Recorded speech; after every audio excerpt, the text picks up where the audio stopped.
Have you ever tried to multiply numbers like 24 by 3 in your head? You can probably do it, but you have to hold a few different numbers in your mind at once.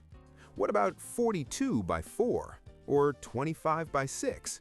It gets tricky fast. Our brains aren't always built to juggle all those numbers without a little help. That's where a powerful tool comes in, the formal algorithm. Think of it like a recipe. If you follow the steps exactly, you're guaranteed a perfect result every single time.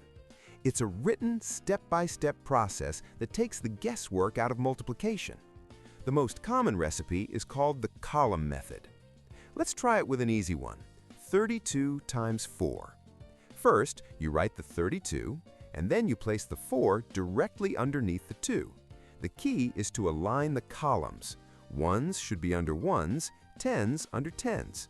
Now we start on the right in the ones column. We multiply the bottom number by the top ones digit. So 4 times 2 equals 8. We write that 8 right below the line in the ones column. Easy enough. Next, we move to the tens column. We multiply that same bottom number, 4, by the top tens digit, which is 3. So 4 times 3 equals 12. We write the 12 to the left of our 8, and there's our answer, 128. But what happens when a column's answer is a 2-digit number? This is where the most important step comes in, regrouping. You might know it as the carryover. Let's take 15 times 4. We line them up with the 4 under the 5. We start in the ones column. 4 times 5 equals 20. Now, we can't just write 20 at the bottom. Instead, we write the 0 in the ones column, and we carry the 2 over to the top of the tens column. Write it small so you don't forget it. Now we move to the tens column. We multiply 4 times 1, which equals 4, but wait, we can't forget that little 2 we carried over. We add it to our result. So 4 plus the 2 we carried equals 6.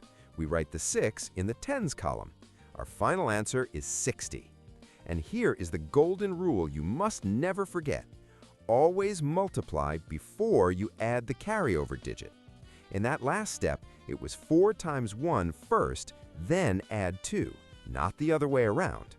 This column method isn't just a random trick. It's actually a super organized way of using something called the distributive property. When we solve 24 times 3, we're really solving 4 times 3 and 20 times 3 and adding them together. The column method just neatly organizes that process for us. This comes in handy for real-world problems. Imagine a group has 6 cars, and each car is decorated with 12 balloons. How many balloons in total? You'd set up 12 times 6. Starting with the ones, 6 times 2 is 12. Write the 2, carry the 1. Then the tens. 6 times 1 is 6, plus the 1 you carried makes 7. The answer is 72 balloons. So, remember the key takeaways. This method is reliable. Always start multiplying from the right with the ones. Write your carryover numbers clearly so you don't forget them. And if you ever get completely stuck, try drawing it out. An area model can help you see the problem in a new way. Mastering this isn't about becoming a human calculator. It's about building a toolbox for solving problems, and the formal algorithm is one of the most dependable tools you can have.